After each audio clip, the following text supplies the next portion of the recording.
36 जिल्हे 72 बातम्या बघूयात।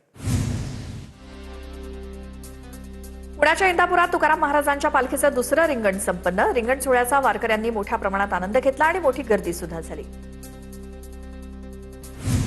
ज्ञानेश्वर माऊलींच्या पालखी सोहळ्याचा फलटणमधला मुक्काम भक्तिमय वातावरणात संपन्न। टाळ मृदुंगाच्या गजरात पालखीचं बरडकडे प्रस्थान। हरिनामाच्या गजरानं दुमदुमलेल्या पालखी तळावरती लाखो भाविकांनी माऊलींच्या पादुकांचं दर्शन घेतलं। संत ज्ञानेश्वर माऊलींची पालखी आज सातारा जिल्ह्यातल्या बरडगावी मुक्कामी। पालखी तळावरती शामियाना उभारण्याची तयारी सुरू। दमदार पावसामुळे चंद्रभागा नदीच्या पाणी पातळीत वाढ। उजनी धरणातून सुद्धा चंद्रभागा नदीपात्रात 1600 क्युसेक पाण्याचा विसर्ग। चंद्रभागेची पाणी पातळी वाढल्यामुळे लाखो भाविकांसाठी दिलासा। संत गजानन महाराजांची पालखी सिद्धरामेश्वरांच्या नगरीत दाखल। शेगाववरून जवळपास 750 किलोमीटरचा पायी प्रवास करत दिंडी सोलापुरात। पालखीच्या स्वागतासाठी महापौर विनायक कोंड्याल आणि महापालिका आयुक्तांकडून स्वागत। वाशिम जिल्ह्यातून आषाढी वारीसाठी 116 अतिरिक्त बसेसचं नियोजन। आषाढी एकादशी निमित्तानं पंढरपूरकडे निघालेल्या वारकऱ्यांसाठी एसटीकडनं विशेष वाहतूक व्यवस्था।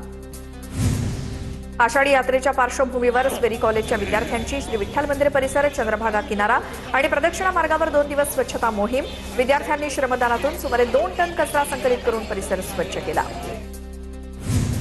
नाशिकच्या सिन्नरमधून निघालेली सायकल दिंडी अहिल्यानगरमध्ये दाखल। 180 वारकरी सायकलवरनं 3 दिवसात 350 किलोमीटरचा प्रवास करत पंढरपूरकडे रवाना।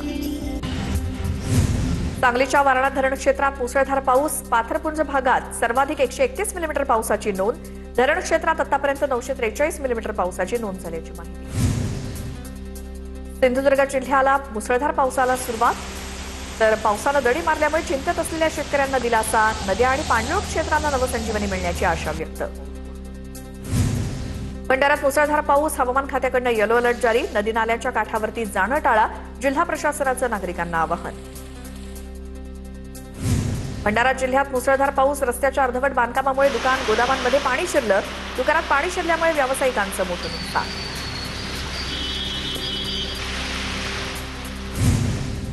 10 दिवसांच्या विश्रांतीनंतर कोल्हापूर जिल्ह्यात पावसाचं दमदार पुनरागमन। पंचगंगा नदीची पाणी पातळी 20 फूट 3 इंचांवर। यंदाच्या पावसाळ्यात राजाराम बंधारा दुसऱ्यांदा पाण्याखाली।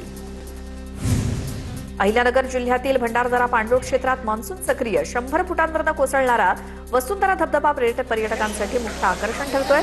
निसर्गाचा हा मनमोहक नजारा पाहण्यासाठी पर्यटकांची मोठी गर्दी। धाराशिव जिल्ह्यात झालेल्या हलक्या पावसामुळे पिकांना जीवदान।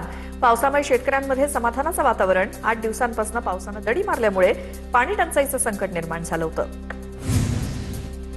परभणीत जुलै महिना सरला तरी समाधानकारक पाऊस न झाल्यामुळे उष्णतेचा तीव्र तडाखा। वसंतराव नाईक कृषी विद्यापीठाच्या मध्यवर्ती रोपवाटिकेला फटका बसलाय। आंबा आणि बांबूची शेकडो रोपटी जळून खाक झाली आहेत। जळगावात 10 दिवसांपासून पावसाची दडी। भडगाव पाचोरा तालुक्यात दुबार पेरणीचं संकट। सोयाबीन, मका, कपाशी धोक्यात। पिकांची वाढ खुंटली, शेतकरी चिंतेत। बुलढाण्यात पावसानं दडी मारल्यामुळे शेतकरी चिंतेत। पावसासाठी गावकऱ्यांनी जुनी धोंडी परंपरा जागवत विठ्ठल चरणी साकडं घातलंय। दुबार पेरणीचं संकट टाळण्यासाठी शेतकऱ्यांना पावसाची प्रतीक्षा। जळगाव जिल्ह्यात पावसानं दडी मारल्यामुळे शेतकरी चिंतेत। पाण्याअभावी केळीची बाग करपल्यामुळे केळी उत्पादकांचं नुकसान। जिल्ह्यामध्ये 15 ते 20 दिवसांपासून पावसाची विश्रांती। नंदुरबार जिल्ह्यात 1.5 महिन्यापासून पाऊस नसल्यामुळे खरीप हंगाम संकटात। जिल्हा तत्काळ दुष्काळग्रस्त घोषित करावा। आमदार चंद्रकांत रघुवंशी यांची पालकमंत्री हसन मुश्रीफ यांच्याकडे मागणी।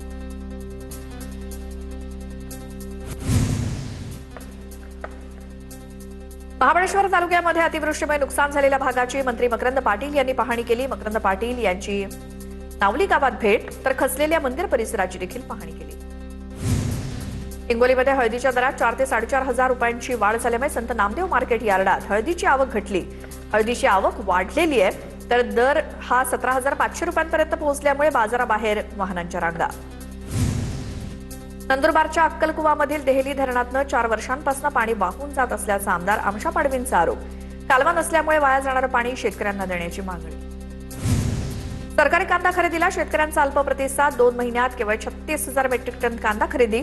मुदतवाढ देऊन सुद्धा सरकारी कांदा खरेदी केंद्राकडे शेतकऱ्यांची पाठ। सध्या 2,125 रुपये प्रति क्विंटल या दरानं सरकारी कांदा खरेदी होते। नाशिकच्या येवल्यामध्ये विक्रेत्याकडून एका एकर कारल्याची बाग नष्ट केल्याची घटना। बाग नष्ट केल्यामुळे शेतकऱ्यांचं 15 लाखांचं नुकसान. येवला पोलीस ठाण्यामध्ये अज्ञाताविरोधात गुन्हा दाखल. वाशिमच्या जवळका जामखेडमध्ये वन्य प्राण्यांच्या वावरामुळे दहशतीचं वातावरण. वन्य प्राण्यांनी केलेल्या हल्ल्यामध्ये शेतकरी सूर्यभान धोंडगेंच्या 2 शेळ्यांचा मृत्यू. गुरं चारण्यासाठी गेलेल्या मुलांना वाघ सदृश्य वन्य प्राणी दिसल्याचं. सिन्नरच्या दापूर शिवारात मोरांची शिकार करणाऱ्या दोघांना वन विभागानं रंगेहात पकडलं. आरोपींकडनं मृत मोर आणि गावठी कट्टा जप्त. न्यायालयानं आरोपींना फॉरेस्ट कस्टडी सुनावली आहे. कोल्हापुरात भाजप कार्यकर्त्यांचा गोकुळच्या ताराबाई पार्क कार्यालयात गोंधळ. सोनम वांगचूक यांच्या उपोषणाला पाठिंबा दिल्यामुळे गोंधळ. गोकुळच्या पदाधिकारी आणि कर्मचाऱ्यांच्या आंदोलनावरती भाजपचा आक्षेप. नांदेडच्या कुसाळवाडीत सोनम वांगचूक यांच्या समर्थनार्थ रॅलीचं आयोजन. केंद्र सरकारनं सोनम वांगचूक यांचं आंदोलन दडपल्याचा ग्रामस्थांचा आरोप. अल्पवयीन मुलीच्या हत्येच्या घटनेच्या निषेधार्थ आज वर्धा बंदची हाक. सकाळपासून वर्धा शहरातील सर्व दुकानं बंद. घटनेच्या निषेधार्थ आक्रोश मोर्चा काढण्यात येणार. इचलकरंजी महापालिकेच्या पाणीपुरवठ्याचा गंभीर प्रकार समोर. शहरातील सम्राट अशोकनगर परिसरात नळातून अळ्या निघाल्या. या दूषित पाण्यामुळे नागरिकांच्या आरोग्याचा प्रश्न गंभीर. विदर्भातून बुस्टर कंपनीचं सोयाबीन बियाणं उगवलं नसल्याच्या तक्रारी. बुस्टर कंपनीच्या कार्यालयावरती आज प्रहार जनशक्ती पक्षाचं आंदोलन. शिवसेना आमदार बच्चू कडू आंदोलनात सहभागी होण्याची शक्यता. विरार महापालिका महासभेत वाढीव पाणीपट्टीवरनं गदारोळ. वाढीव पाणीपट्टीच्या मुद्द्यावरती विरोधी भाजप नगरसेवकांचा सभात्याग. पाणीपट्टीच्या मुद्द्यावरती चर्चा न करता भाजप नगरसेवकांची घोषणाबाजी. सांगलीच्या पलस तालुक्यातील आंधळी गावात भारनियमन विरोधात बॅटरी आणि इन्व्हर्टर घेऊन धरणं आंदोलन. आंधळी ग्रामपंचायतीसमोर ग्रामस्थांकडून बॅटरी आणि इन्व्हर्टर घेऊन धरणं आंदोलन. गोकुळच्या 410 दूध सभासद संस्थांना प्रशासनाकडून सभासदत्व रद्द करण्याच्या नोटिसा. नोटिशी विरोधात ताराबाई पार्क कार्यालयासमोर दूध संस्था चालकांचा ठिय्या. सांगलीमध्ये ट्रॅक्टर योजना घोटाळा प्रकरणी स्वाभिमानी स्वराज्य सेनेचे मंत्री संजय शिरसाट यांना निवेदन. तर तातडीने चौकशी करण्याचं संजय शिरसाट यांचं आश्वासन. ठाण्यामध्ये उभं राहणाऱ्या डेटा सेंटर विरोधात ठाणेकर एकवटले. वेकअप संस्थेच्या माध्यमातून ठाणेकरांचा डेटा सेंटर विरोधात एल्गार. आंदोलनामध्ये सुशिक्षित तरुण तरुणी आणि मोठ्या संख्येनं नागरिक सहभागी. सांगलीमध्ये एका ठाकरेंच्या सतर्क शिवसैनिकांना 2 जीव वाचवले. कृष्णा नदीच्या पुलावरती एक व्यक्ती आपल्या लहान बाळाला घेऊन संशयास्पद अवस्थेत उभी असल्याचं महादेव सावंत यांच्या लक्षात आलं. पोलिसांना फोन केल्यानंतर तत्परतेमुळे संभाव्य मोठी दुर्घटना टळली. अकोल्याच्या आलेगावात एका विहिरीतनं सलग 3 दिवसांपासून गरम पाणी. ग्रामस्थांमध्ये भीती आणि कुतूहलाचं वातावरण. नागरिकांनी विहिरीवरती धाव घेत प्रत्यक्ष पाण्याची पाहणी केली. बीडच्या वडवणी तालुक्यात नीट परीक्षेच्या निकालात घोळ. उत्तरपत्रिकेनुसार 702 गुण मिळत असल्याचा ज्ञानेश्वरी पवारचा दावा. नीटचा निकाल जाहीर होताच ज्ञानेश्वरीला 87 गुण मिळाले. ओएमआर शीटच चुकीची असल्याचा ज्ञानेश्वरीचा आरोप. बीडच्या परळीमध्ये तुकाराम मुंढेंच्या एफडीएच्या कारवाईचा धसका. धर्मापुरी शिवारात मुदतबाह्य औषधांचा साठा अज्ञातांनी फेकला. कारवाईच्या धसक्यामुळे औषध विक्रेते आणि माफियांमध्ये भीतीचं वातावरण. नाशिकच्या येवला नगरपालिकेकडून अतिक्रमण हटाव मोहीम. मनमाड रोडवरच्या विंचूर चौफुली ते बाजार समितीपर्यंतचं अतिक्रमण हटवलं. पुन्हा अतिक्रमण केल्यास कडक कारवाईचा इशारा. अकोल्यामध्ये तुकाराम मुंढेंच्या गुटखा कारवाई प्रकरणामध्ये मोठा ट्विस्ट. अकोला पालिकेच्या कनिष्ठ अभियंत्यांवरती गुन्हा दाखल. अभियंता अभिषेक गई, भाजप नगरसेवक विनोद मापारी यांचा सख्खा भाचा. पुण्यातील गोल्डन बेकरीवरती एफडीएची कारवाई. बेकरीमध्ये अस्वच्छता आढळल्यानंतर एफडीएची कारवाई. वाशिम जिल्ह्यामध्ये भेसळयुक्त अन्नपदार्थ विकणाऱ्यांविरोधात अन्न आणि औषध प्रशासनानं धडक मोहीम राबवली. 4 महिन्यात 88 ठिकाणी छापे टाकून कारवाई. पुढील काळात देखील तपासणी सुरू राहणार. एफडीएच्या कारवाईचा सांगलीतल्या भेसळखोरांना धसका. तुकाराम मुंढेंच्या भीतीनं सांगलीमध्ये ओढ्यात भेसळयुक्त दूध फेकल्याचा प्रकार. मिरज तालुक्यातील टाकळी परिसरातला प्रकार.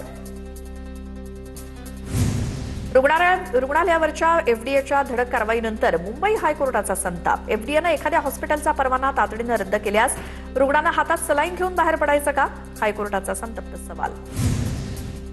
आयुक्त तुकाराम मुंढे यांच्या आदेशानंतर धुळे जिल्ह्यात अन्न आणि औषध प्रशासनाचा मोठा धडाका सुरू. विविध कारवायांमध्ये तब्बल 42 लाखांपेक्षा जास्त रुपयांचा मुद्देमाल जप्त. 17 प्रकरणात 2,23,000चा दंड वसूल केला. पालघरमध्ये व्यावसायिक गॅस सिलेंडरचा काळ्या बाजाराचा पालघर पोलिसांकडून पर्दाफाश. एलपीजी गॅस सिलेंडरच्या काळ्या बाजारावरती मनोर पोलिसांची धाड. कारवाईमध्ये 120 व्यावसायिक सिलेंडर आणि 4 मशीन्स जप्त. बुलढाण्यातील शेलगाव देशमुख ते डोणगाव रस्त्यावरील पुलाला भगदाड पडलं. पुलाला भगदाड पडल्यामुळे एसटीची सेवा बंद. परिसरातील विद्यार्थ्यांचं शैक्षणिक नुकसान. बीडच्या केजमध्ये महिलेला ब्लॅकमेल करून अत्याचार करणारा उमेश माने अजूनही फरार. आरोपीच्या शोधासाठी 3 पथकं रवाना. उमेश मानेनं अत्याचार केल्यानंतर झालेल्या वादातून विलास घुलेची हत्या. बंधू अशोक खरात विरोधात ईडीकडनं जवळपास 3,000हून अधिक पानांचं आरोपपत्र दाखल. खरातनं भक्तांची वेगवेगळ्या माध्यमातून फसवणूक करून 42 कोटी रुपये कमावल्याचा आरोपपत्रात पुरावे. खरातनं 142 बनावट बँक खाती उघडल्याचा आरोपपत्रात उल्लेख.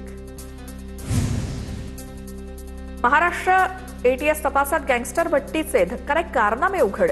इंस्टाग्रामद्वारे भट्टीनं मुंबईतल्या तरुणांशी संपर्क साधला. टास्क गेम्सच्या माध्यमातून तरुणांना जाळ्यात ओढल्याचा आरोप. शिरूर तालुक्यातील करडेमध्ये 8 जणांच्या टोळक्याकडनं एकावरती गोळीबार. भैरवनाथ मंदिराजवळ 8 जणांच्या टोळक्याकडनं तरुणावरती गोळ्या झाडल्या. तरुणानं जवळ असलेल्या पाण्यात उडी मारल्यामुळे तरुण बचावला. छत्रपती संभाजीनगरात सायबर फसवणुकीचा धक्कादायक प्रकार. राष्ट्रीयकृत बँकेच्या नावानं आलेल्या मेसेजमुळे 24 लाखांची फसवणूक. छत्रपती संभाजीनगरात निवृत्त अभियंत्याच्या खात्यातनं 24 लाख रुपये लंपास. अवघ्या 90 मिनिटात बँक खात्यातून तब्बल 24 लाख रुपये लांबवले. धुळे शहरातील हनुमान मंदिरात चोरी करणाऱ्या चोरट्याला पोलिसांनी रात्रीच्या गस्तीवेळी रंगेहात पकडलं. मंदिरातून चोरलेला ऐवज चोरट्याकडनं हस्तगत. चोरट्याविरोधात गुन्हा दाखल. नाशिकच्या मालेगावातील पोहाणे शिवारात बिबट्याचा धुमाकूळ. बिबट्याच्या हल्ल्यात महिला गंभीर जखमी. बिबट्याचे हल्ले वाढल्यामुळे परिसरातील ग्रामस्थ भयभीत. धाराशिवच्या लोहारा तालुक्यात तरुणाच्या खिशातील मोबाईलचा अचानक स्फोट. मोबाईलनं पेट घेतल्यानंतर तरुणानं तो तात्काळ बाहेर फेकल्यामुळे मोठा अनर्थ टळला. किरकोळ दुखापत झाली असून स्फोटाचं कारण अस्पष्ट.